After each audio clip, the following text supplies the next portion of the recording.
Ganito ang mangyayari kapag nagsunny person na yung mga angkan ko. Parang may okasyon lang pero wala talaga. Gusto ko lang talagang pagsamahin to sila lahat. Sa dami parang pang isang barangay na.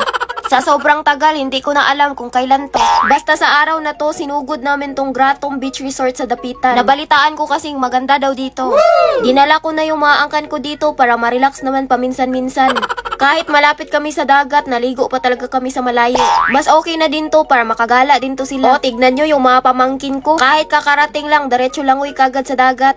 Pero sa totoo lang, kapag may okasyon lang kami magkakasama-sama, ayaw ko nang hintayin na mayroong mag-birthday bago namin to magawa. Nilapitan nga ako ng may-ari ng resort. Sabi niya, libutin daw namin lahat dito. Dahil sinabi na mismo ng may-ari, abay gagawin talaga namin yun. Dahil andito na din naman ako, itutour ko na din kayo. Madaming mga cottages dito. Pero ito yung sinabi ng may-ari na maganda daw yung view dito. Syempre, pinuntahan ko na kaagad. Pero naunahan na pala ako ng mga angkan ko. Meron nga palang videoke dito na pwede kang mag-concert hanggang maubusan ka ng boses.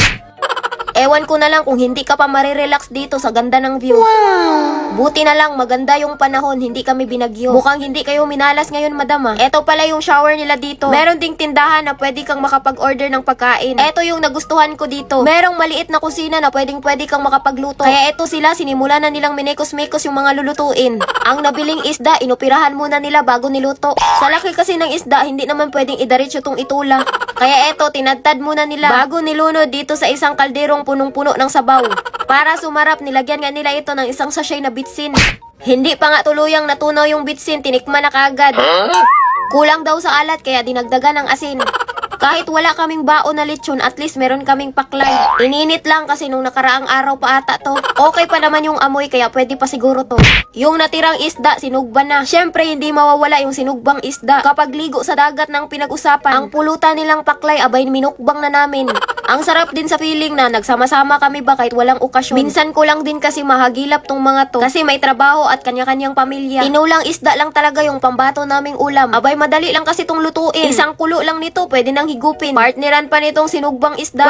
Pwede nang imukbang yung hinandang pagkain namin. Dinasalan nga muna pagkatapos. Abay, kain na na. Whoa, whoa, whoa, yeah, whoa,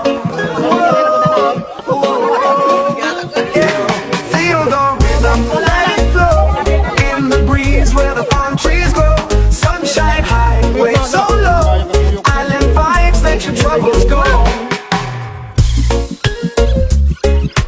Napadami yung kain ko kaya pumunta talaga ako ng CR pagkatapos. Sinabi ng staff dito sa resort, meron daw kuweba dito. Na-curious nga kagad kami kaya papasukin na namin yan. Pero parang iba ata ang trip nitong ate ko. Gusto pa atang pumasok ng construction worker dito.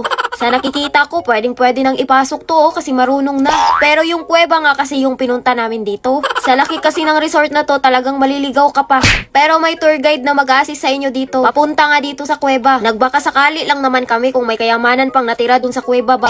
Kung kailan nakarating na kami, dun pa nagbago ang isip ng mga kasama ko. Hanggang labas lang daw sila kasi natatakot silang pumasok. Sa dami namin papunta dito, onti lang yung naglakas loob na pumasok. Naisip ko kasi minsan lang yung may kuweba dito sa amin ba. Kaya nilakasan ko na yung loob ko na pumasok dito.